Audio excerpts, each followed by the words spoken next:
It says I'm live, so I guess I am. Uh, Osio, Janali, Tohichu. Uh, Change things up a little bit. Greeted you in Cherokee. Okay. I'm practicing my Cherokee. Uh, have my new executive director here for the association, the Ocean Park Association. Uh, is from the Eastern Band of Cherokees. Um, so I'm going to greet her in Cherokee, and we see if we can converse. Otherwise, not everybody can speak Cherokee. I learned it because at one point I was engaged to a Katua Cherokee. Unfortunately, he passed away before we had a chance to do anything, and that's probably for the best in hindsight, you know. Uh, yeah, but however, he was not well. So um, Frank McLemore was his name, and he was a Cherokee speaker and a language teacher, and his death was a great loss. That's enough history. Okay, we're here today to talk about the Good Red Road and the three sheepdogs in the Bible and what exactly all that means. But I'm going to start with an update on my health because, as some of you are aware, I was released from home health care this week, which had a lot of restrictions on my movements and what I couldn't do to be eligible for help at home after my cardiac event, or adventure as I call it. Now, so I'm just going to say this and break character. I find it distracting when I'm looking at the screen or the camera. I think better when I look out the window here to the forest and the trees. So if you see my eyes darting, it's because I'm probably not comfortable in front of a camera, but also I distract myself when I'm looking at myself in the eyes to look at the camera. So I apologize for that if it's distracting to y'all, but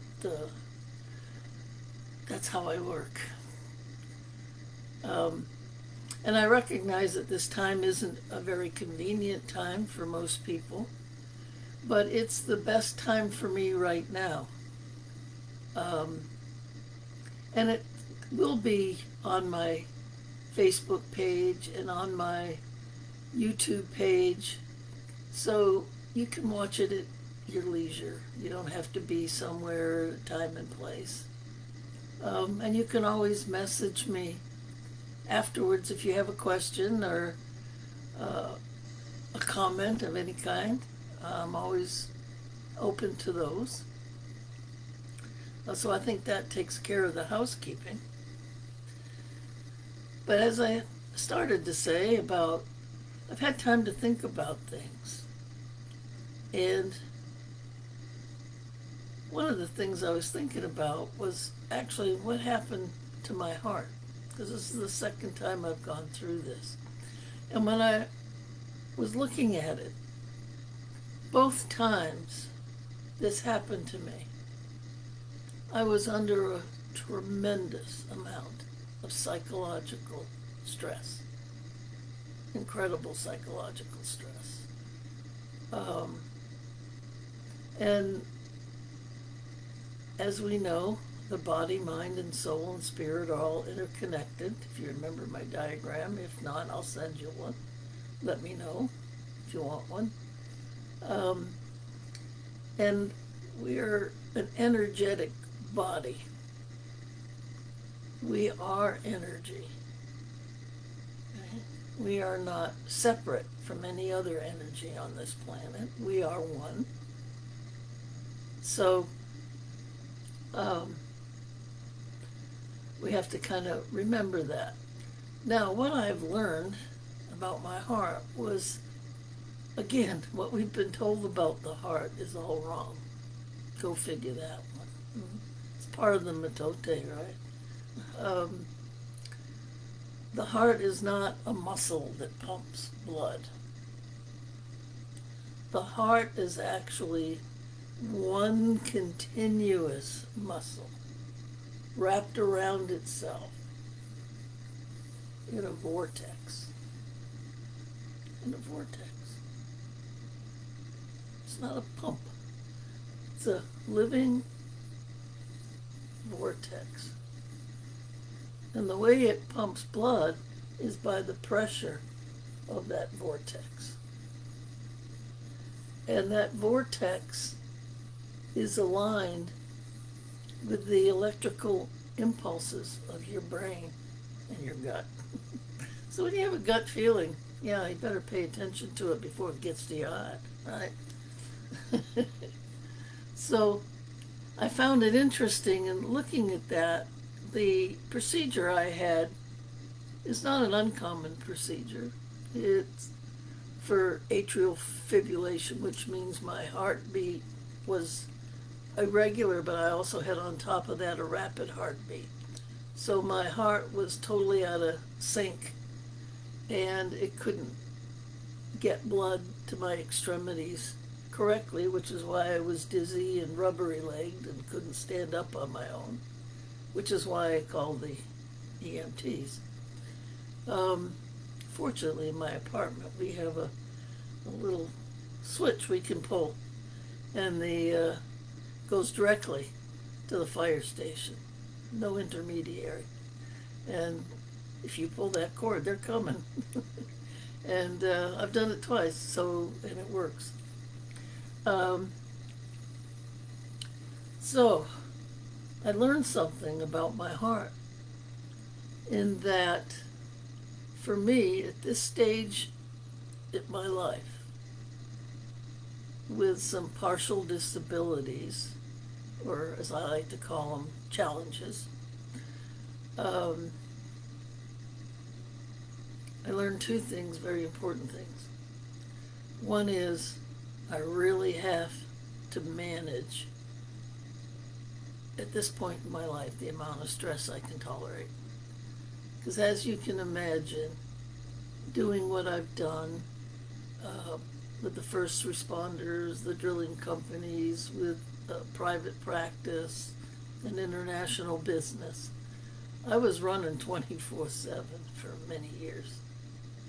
And my body just went, no, we don't think so.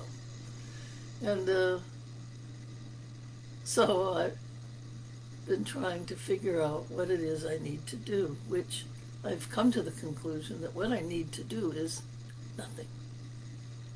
That's right, nothing. I need to sit back and rest and let Creator bring things to me.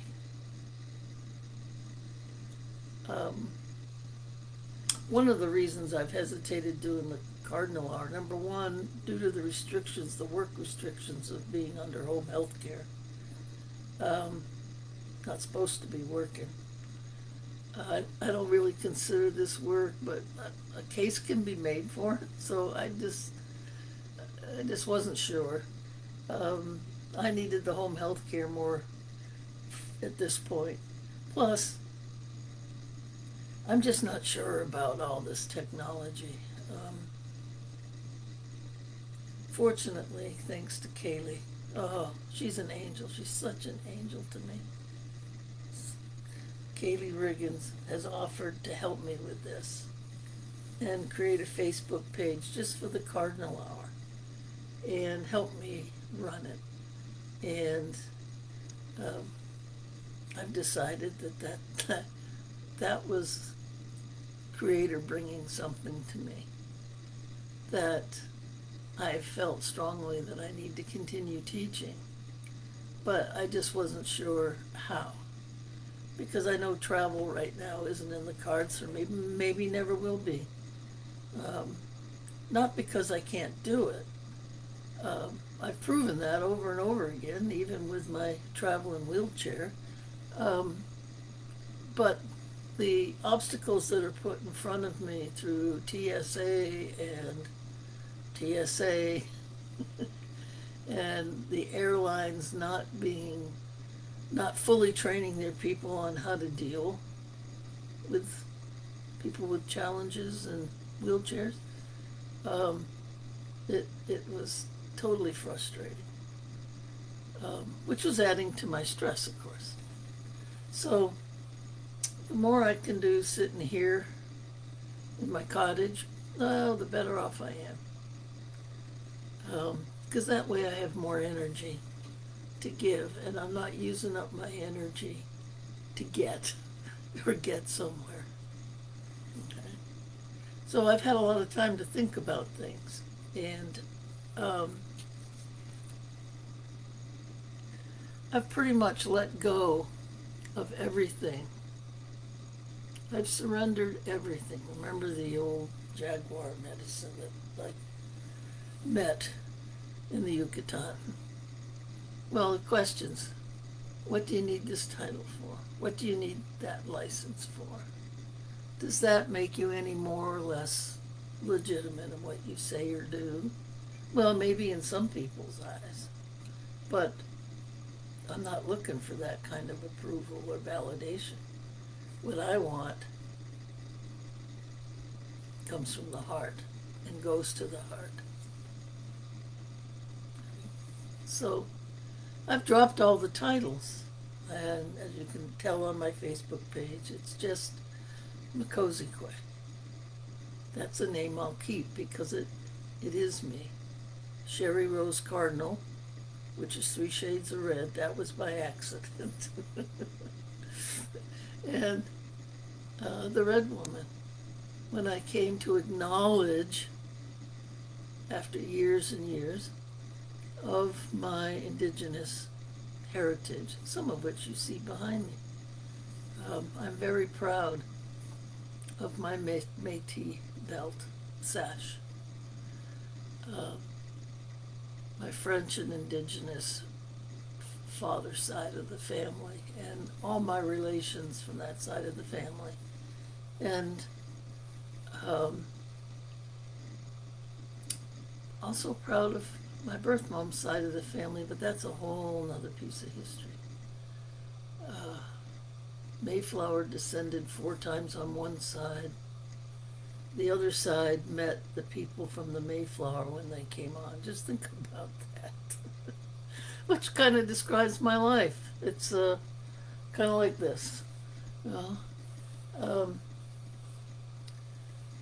So what does all this have to do with the Good Red Road?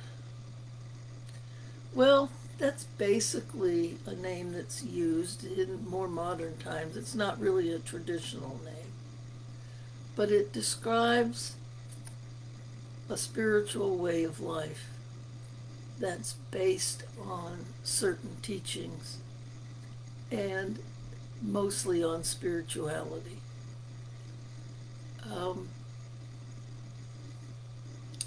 And the traditional ways. So it's a way of viewing your life, or a choice, or a path, to say that I'm gonna submit the ways of the world in my life to Great Spirit and live my life according to Great Spirit's guidance and teachings and dwelling within. That's what we call the Good Red Road. And I have taught on that. Living in balance. Remember this? The feather teaching. That is one of the main teachings, how to live in balance. Not just with male and female, but with every living thing. Every living thing, and everything is living on some level. So it's how we are in the world. Not that we live in the world. It's how we are in the world, our connection, our oneness, our another way of putting it is what's called walk in beauty or walk softly on the earth, because we're part of it. And the good red road is a way of visualizing it as a straight and narrow path. The Bible calls the path, it's trying to get a camel through the eye of a needle. Well, yeah, some days it's like that. Okay? So, learning to live in balance within yourself and with spirit, first and foremost. Now, where this differs from our Western view of life is that we're always looking for validation outside of ourselves, with titles, with money, with possessions, with, even, oh, great, I am a trauma expert. I am a diplomat in the American Society of, I can't even remember what it is now. Experts in Traumatic Stress, that's it. American Academy of Experts in Traumatic Stress. Well, that was kind of a good thing to have when I was doing that work.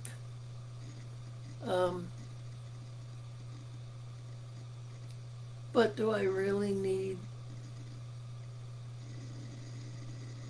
to put that on my business cards now? No. And so I've renounced all those titles.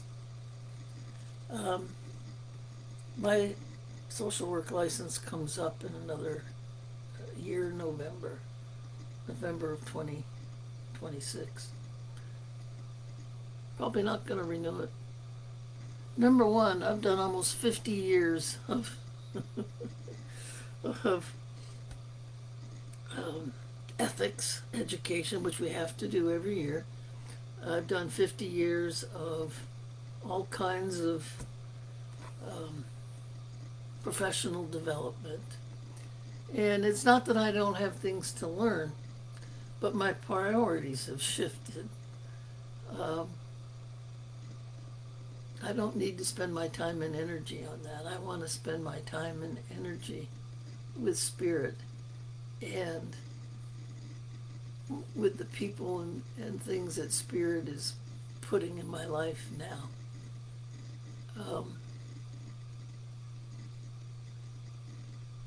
So I'm walking the same red road. I think if I remember right, it's been so long that when I decided, and it is a decision, to walk the good red road, it was about 35 years ago. I might have been 40-ish, maybe 40-ish, yeah. And before that, it was like, well, I dabble in and out. I was busy raising a child and getting my education and training racehorses and all kinds of other worldly pursuits. And till I got to the point, no, this isn't working for me. Yeah. And a lot of it happened when I started hanging with the Cherokees and when I was living near Houston. That's where that OCO comes from. Became a member of the Cherokee Stock Grounds and the Cherokee Cultural Circle. And they wanted me because I played flute, and they always had to have somebody play Amazing Grace on the flute, which I can do. And then I had a horse and carriage, and we would not every year exactly, but maybe every other year we would reenact the Trail of Tears. And this one year, the deputy principal chief of the Cherokee Nation was coming, and so I was tapped for my horse and carriage to be his transportation as we were doing the reenactment. And it's true, they had horses and carriages and carts and things. So, and my carriage actually was an antique made by the Amish in Pennsylvania, a place called Burdenham, Pennsylvania. So it was all legitimate. And I think I scared him.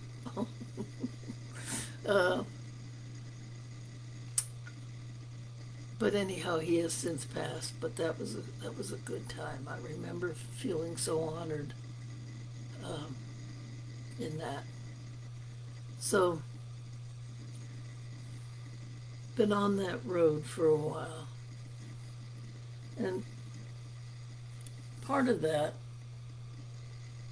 was always learning something, sitting at the feet of different elders, or reading elder material, because I wasn't always in a place where elders were totally available. Texas more available. You know, had the Cherokee and the Comanche and Kiowa.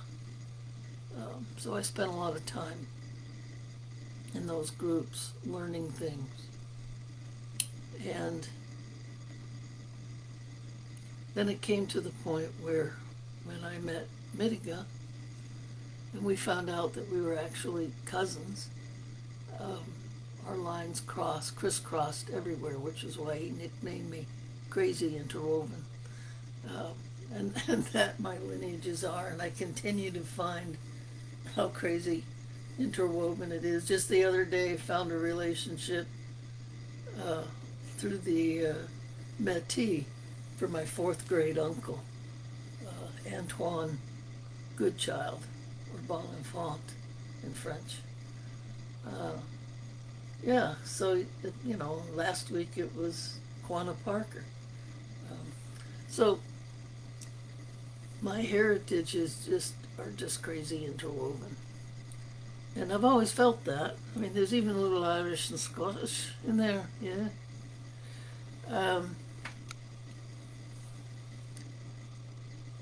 So when Mitiga needed chief grandmother or someone to fulfill the matriarchal function in the Pemmican Chippewa tribe, he tapped me for the role. I was quite honored, but also a little shaken because, am I up for this?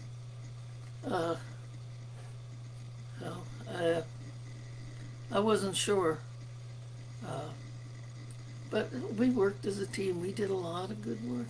And a lot of good things happened.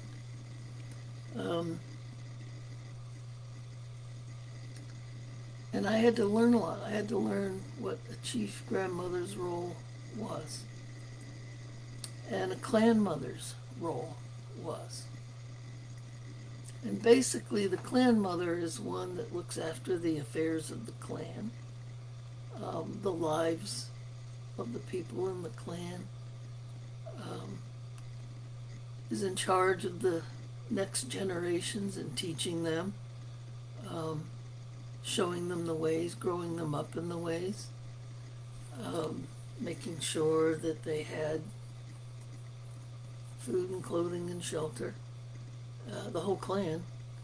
But that was her role within the home. And then the chief's role, or the elder's role, was to make sure that those provisions were there for her. From hunting and doing warrior stuff, hunting stuff. Now, that didn't mean that the roles couldn't be reversed. I want to make that very clear. I think I have previously that there were women warriors and men housewives. The two spirits. Not gay, but two spirits. Two balanced spirits in one being. They could. Their gender was more fluid, or their gender roles was more fluid, to put it more precisely. Um, so I was learning that and trying to implement that. And the difference between the clan mothers and the chief grandmothers, as far as I could tell, was that the clan mothers did that for the clan that they were part of. For me, that was the Deep clan, the Deer clan. But the chief grandmother had to do that for the whole tribe. So that was a little daunting.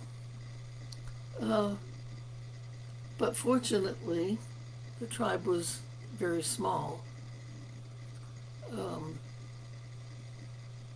mostly made up of relatives, cousins, aunts, uncles. Um, and we were trying to institute different rules, protocols, better word, protocols, to make things work for the tribe, while also working towards the gathering, the unity. That, to me, was number one. Unity was number one. Not only within our tribe, but with other tribes. And that's how that whole thing started. When we first started, none of that was happening. It was with Chief Lane. I mean, this had been his thing for years. But we were trying to do it on a different scale, more local, which wasn't always very successful. And then it turned into, along with the Mayan and what we knew were the trade routes between North, South America, Central America, South America. And that went a little better.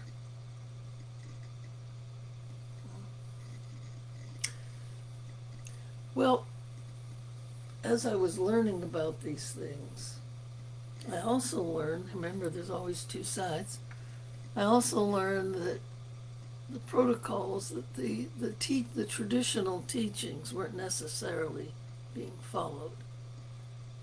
Partly because of colonization, partly because of lateral violence, family violence.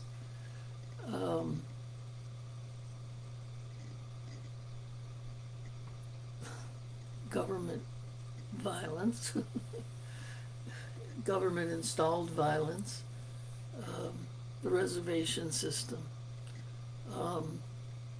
blood quantum, and all kinds of things that were designed genocide. And people were traumatized and hurt and angry and not trusting, of course. And even though you could understand why, that didn't help. It didn't help. Understanding only goes so far. You have to do the work. And that's what I've been trying to do, is combine the spiritual with the work, with the shadow, with the metote, with the devil, the unholy trinity, that which keeps our mind clouded and closed, and keeps our ego strong and our spirits weak. And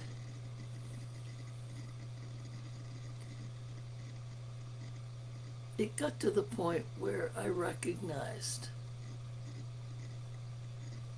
that my attempts, or the energy that I was putting out in these things, chief grandmother, clan mother, were being disrespected, to the point that it really became impossible for me to do what it was I was supposed to do. And that created a tremendous amount of stress. Because on one hand, it was supposed to be this, but behind the hand was a whole other thing happening. And I'm not going to go into details. That's in Spirit's hands. But all of that helped to create the heart condition, um, or the event. The condition was there. And I ended up in the hospital. And so I had time to reflect and to make friends with my black Jaguar. Oh, for those of you who know, I went to painting class yesterday. This is what I came up with. It is my severely handy lack of talent painting of uh, um, of a pond. The artist is escaping me at the moment. I'll remember. But anyhow, it was fun. It kept my mind focused on something else for a couple hours yesterday. Monet's pond. Okay, that's my version of it. So after the heart event and everything that swirled around it, in the middle of that, I knew I had to resign. I just had to let go of things. And Jaguar medicine was showing me all kinds of things I was letting go of. During that same time, I had a brother that died, a sister that died.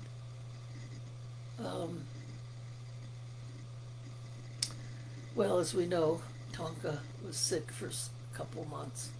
And so I knew I had to let him go too. And it isn't so much counting losses as it is letting go of peoples and places and things and titles and jobs in order to make room for new to come in. And that's where the blessing comes from all this. I'm not angry. I couldn't be. I'm more at peace now than I ever have been. That's one of the ways that you gain peace, is by confronting the shadow, confronting those beliefs, those people and places and things that keep you down. What's the word I'm looking for? Or minimize your worth and value. That's how I felt. And in my head, I know that wasn't true, or in my heart. In my head, I had to dismiss all what I was being told that was decreasing my energy and value. And then starting over. And that kind of brings us to today and the new start with the Cardinal Hour. I'm going to drop the words flying solo. It's just me, the Cardinal Hour. And guests that have something of spiritual value to say, and there are many that I'm aware of. But I have to learn how to do all that, and that's where Kaylee can help me out, because even signing on to this today was a bit of a magic act. So that's coming. In the meantime, I'll keep struggling on. I also have another person that offered to make up a new opening theme song for me, just for me. So we'll see. These are all things coming to me after I let go. That's the magic of letting go. What's that scripture? To lose is to gain. I know that's there somewhere. It's true. And the other thing that the Good Red Road, and I've been shown a lot of lately, are the 3 sheepdogs in the Bible. This is kind of a joke. I had a friend in Divinity College. Or was it in Divinity College or was it when I was doing my mass? Well, anyway, he was a country preacher from Ransomville, New York. And he kind of had a country view on things. And he did a sermon one time called The Three Sheepdogs. And their names are Surely Goodness and Mercy, that follow me all the days of my life. That's his little twist. But it stuck with me. Because that's often a part that's left off the 23rd Psalm. Or it's gone over quickly without really understanding what that means. So I've been pondering that. What does that mean? Well, surely is, when spelled correctly, just meaning that it's a sure thing. It's a no-brainer. It's 100% bet. Excuse me. My nose is dripping. Allergies, pollen has been prolific around here this year. Oh, I'm surprised I've gotten through this far without my nose dripping.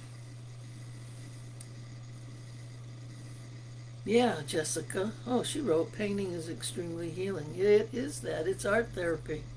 And I had a talk with our teacher about that yesterday, about doing art therapy. I've done it before.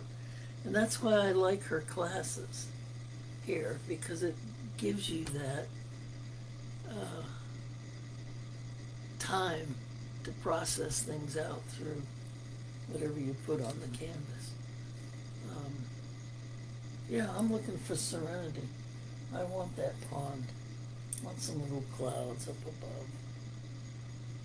Few little lilies. I failed lily art school.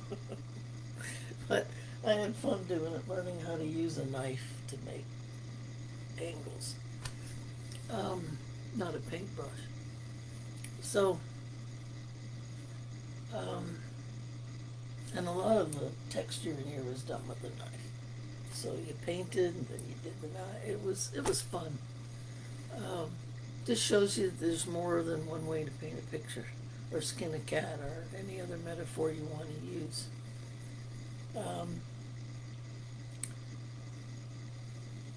But back to the three sheepdogs. So it's 100% guaranteed. That's surely. What's goodness? What does really that word mean? In Ojibwe, we say, Mino Pemet is a one. The good life. What is a good life? I'm living it.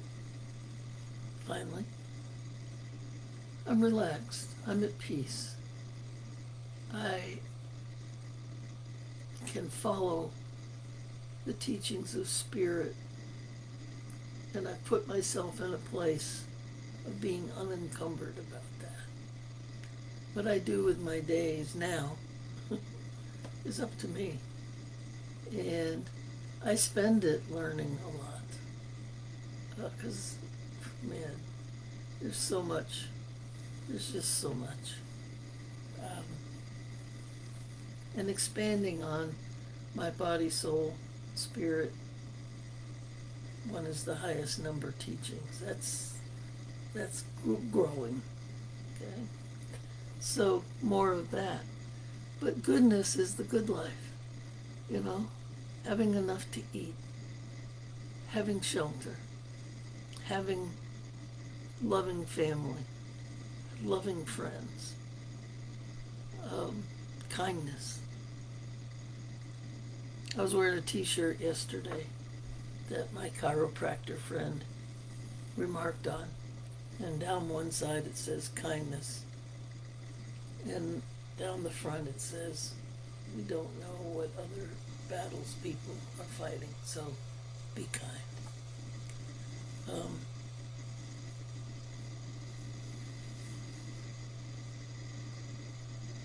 It also means the 7 grandfather teachings. Okay? That's part of the Good Red Road. And there's many different types of traditions, like the seven grandfather teachings. The Cherokee have their own version.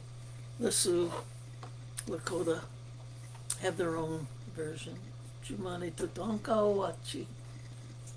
I'll never forget that name. That's Dances with Wolves. Um, so you are obligated, especially as a clan mother, especially as a chief grandmother, to live those seven grandfather teachings. Because you can't pass on what you don't know.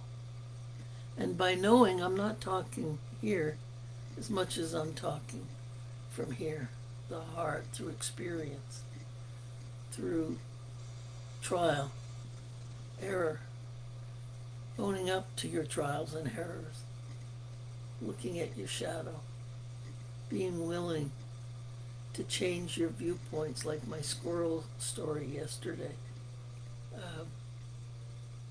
But then again, being willing to recognize that each being has a character that's in and of itself, and you're not going to change it. Right? Each person. That's up to them individually. Now, I don't know if squirrels have group therapy. I know there's an awful lot of them gathering acorns out here. Saw one again drinking from my bird waterer. Well, it's okay. I'll let the squirrels be squirrels. I just won't be codependent with them anymore. I can't make them be something that they're not. Just like we shouldn't make other people be something that they're not. That's one of the whole meanings of the seven grandfather teachings. Learning to accept people for who they are. You may not like who they are. That's okay. You can have your own version of it. But you don't know what their path is. You don't know what battles they're fighting. Or even if you do, those battles, those fights, those traumas don't belong to you. They're for that person to overcome. A little help or guidance sometimes is beneficial, but not always. Not always. Okay? So the clan mothers, the chiefs, are all under the obligation to really know and understand and live those teachings. And I've tried to the best I can. And when I let go and let spirit guide me, other things happen that are even much better. So I pretty much go unscripted now. My prayer is that my mouth, my mind, my body is here to be a vessel for spirit. And that's not going to stop. I don't need a title for that. I don't need to be a chief anything or a clan anything. Just need to be myself, Miss Kozikwe, and allow that to happen. It's the allowing. That's the attraction. It's the allowing. The titles, nah. I know a lot of people with a lot of titles that are some of the wickedest people on earth. So, no, titles don't mean anything, really.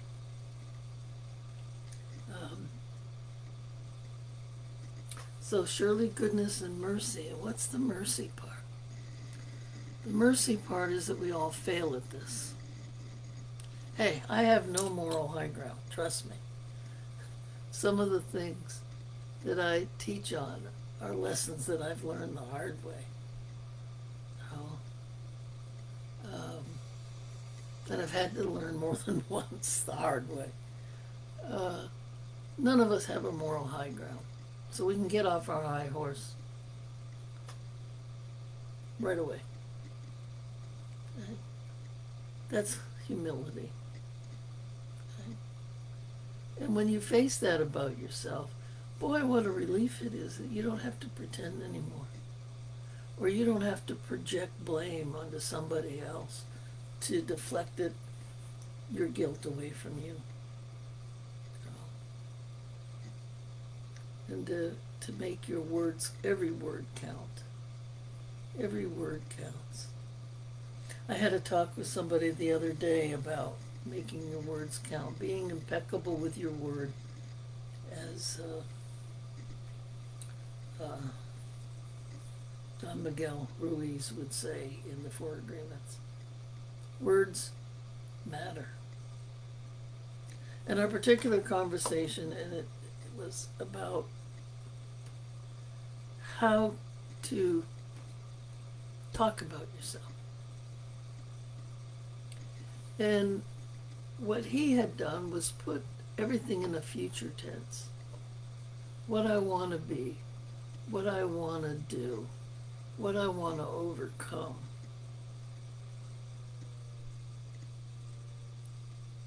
Okay? And be careful with what you call yourself. This was about recovering.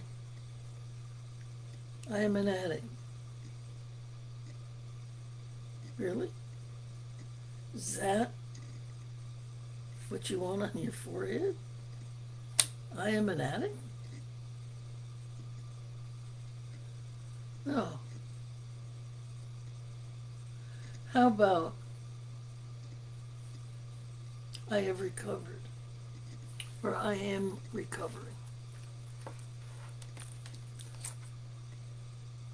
Let me see, let me get it exactly so I can say it correctly here.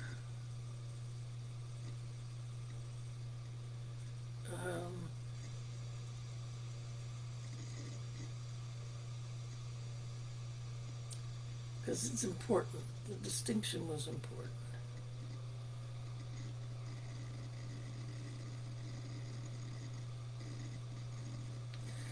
Well, see, my old grandmother mind sometimes goes bing.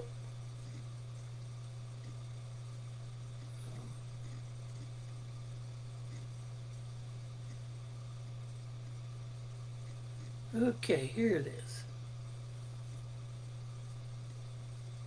The distinction.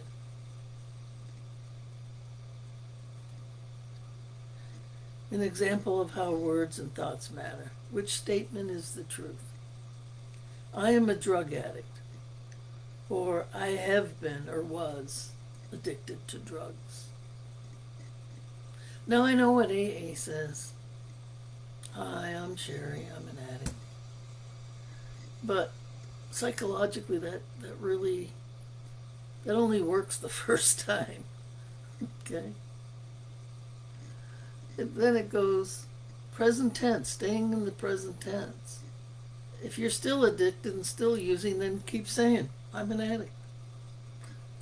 If you're recovering and you've been sober, doesn't matter how long, maybe you're just sober today, like, I am recovering. And then when you're clean and sober for an amount of time and you've lost your attraction, or drugs have lost their attraction, I have been or was addicted. Now, which of these self-descriptions feels shameful or heavy? I'm an addict.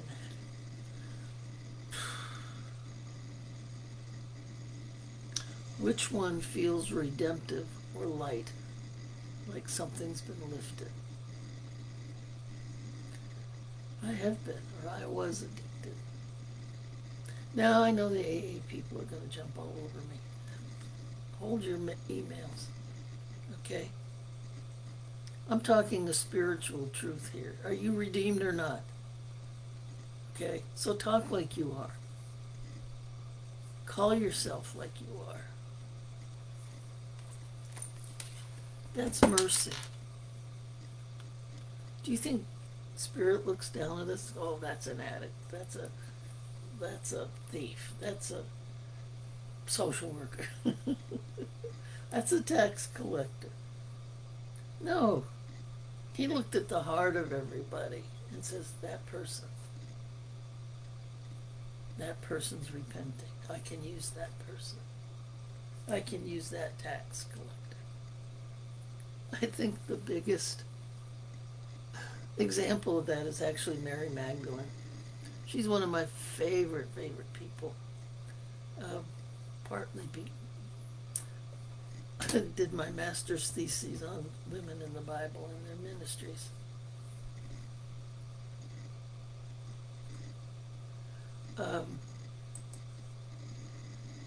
Well, what did I do?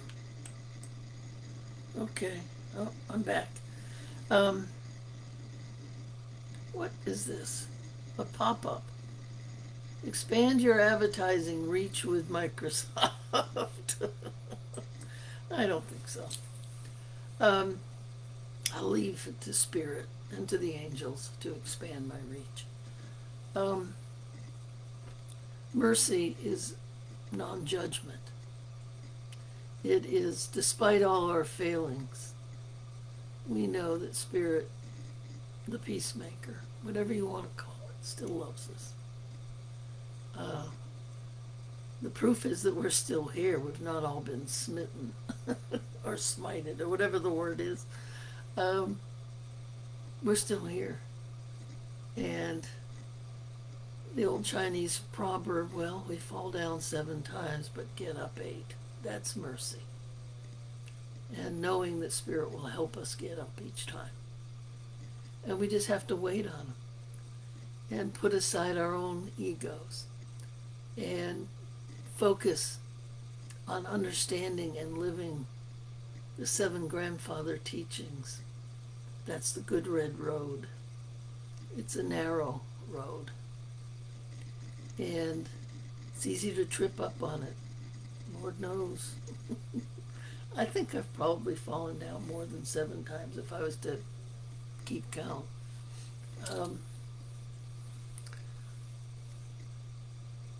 So I encourage everybody at this point to stay focused. Walk in balance. Walk the spiritual road first and foremost, which may mean cleaning out your earthly life, your mental life, things that you're doing that aren't promoting your goodness and mercy. Yeah. That's dwelling in the house of the Lord forever. That's walking the good red road. There's actually a good documentary about that.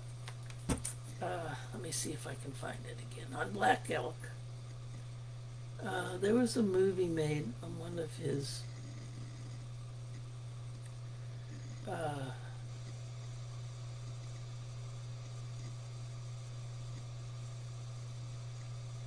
relatives. Here it is.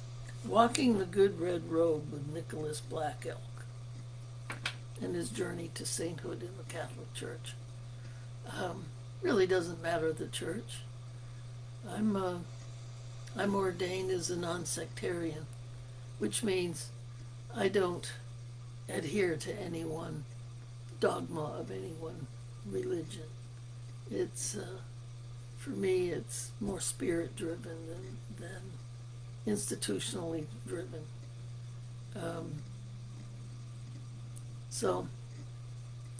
But it's a good documentary, and it kind of shows how the Good Red Road and your faith can interact, can vortex, okay? And so that's something you can watch. At the same time, be patient with me, please. I beg your indulgence. I've had to let go of a lot of things, and I'm slowly receiving what Spirit is sending me, and I can't wait. It's exciting, and I invite you all to stay tuned. I do.